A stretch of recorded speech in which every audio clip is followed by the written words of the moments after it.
Bonjour Michel Zerbib. Bonjour Eva Soto. Michel, vous suivez depuis 9 mois le procès fleuve et historique des massacres du 13 novembre. Les plaidoiries des parties civiles se sont poursuivies ce jeudi 2 mai 2022. Une vingtaine d'avocats se sont succédés à la barre pour raconter l'histoire de leurs clients.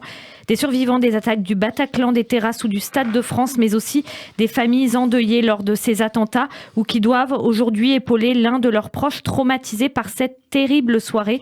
On se replonge avec vous dans l'audience d'hier avec des avocats que nous connaissons bien sûr sur cette antenne. Oui, Eva, justement, c'est d'ailleurs Patrick Klugman, avocat, qui a ouvert le bal des plaidoiries de partie civile.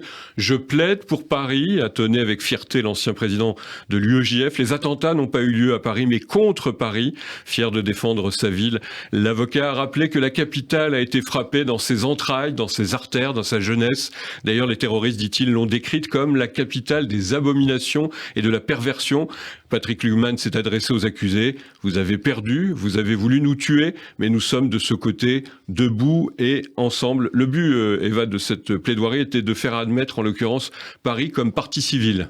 Et il a été question, Michel, du procès de Nuremberg dans la plaidoirie attendue de Maître Metzger. Oui, Axel Metzger qui a cité d'abord Hans Frank. Vous savez, c'était le seul accusé du procès de Nuremberg en 1945 qui avait reconnu sa responsabilité dans l'extermination de 6 millions de Juifs. Le survivant, en général, a des leçons à nous donner, dit Metzger. Chaque témoignage est un moment de grâce. La principale réussite de ce procès est d'avoir donné la parole aux victimes, comme cette jeune fille qui a survécu à un crash d'avion en direction des Comores, le docteur en droit. Axel Metzger a évoqué aussi les orphelins qui ont perdu leurs parents lors de l'attentat du 11 septembre.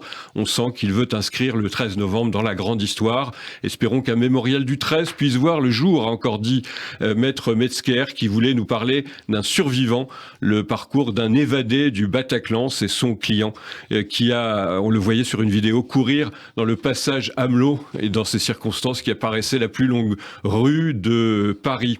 Il court sans se retourner comme Dustin Hoffman dans Marathon Man, dit Axel Metzger, jusqu'à l'épuisement rue de Rivoli.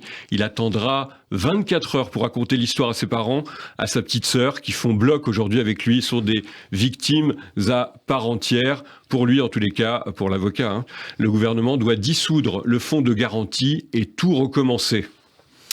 Et un autre avocat lui a succédé, Sacha Gozlan, qui a lui convoqué Elie Wiesel à l'appui de sa plaidoirie. Oui, Elie Wiesel, son nom a retenti, le prix Nobel de la paix de 1986. Et il parle, justement, l'avocat, on ne choisit pas d'être une victime du terrorisme, a expliqué Maître Gozlan. Pour David, Jérôme et Nicolas, sont ses clients.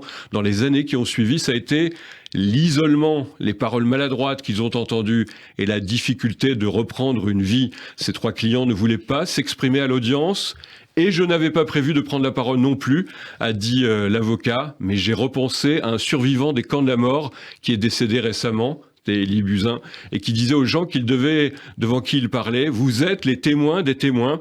Alors Sacha Gozlan, qui est lui aussi un ancien président des étudiants juifs, va citer deux écrivains survivants des camps de concentration, sans comparer, dit-il, Elie Wiesel et Georges Samprin, qui ont dialogué.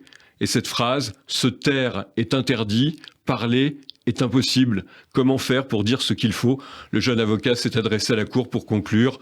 Je souhaite que leur silence devienne vos mots et brise le tourbillon de violence et de silence. Merci beaucoup Michel Zerbib. Une chronique bien sûr à retrouver sur notre page YouTube, la page YouTube de Radio J.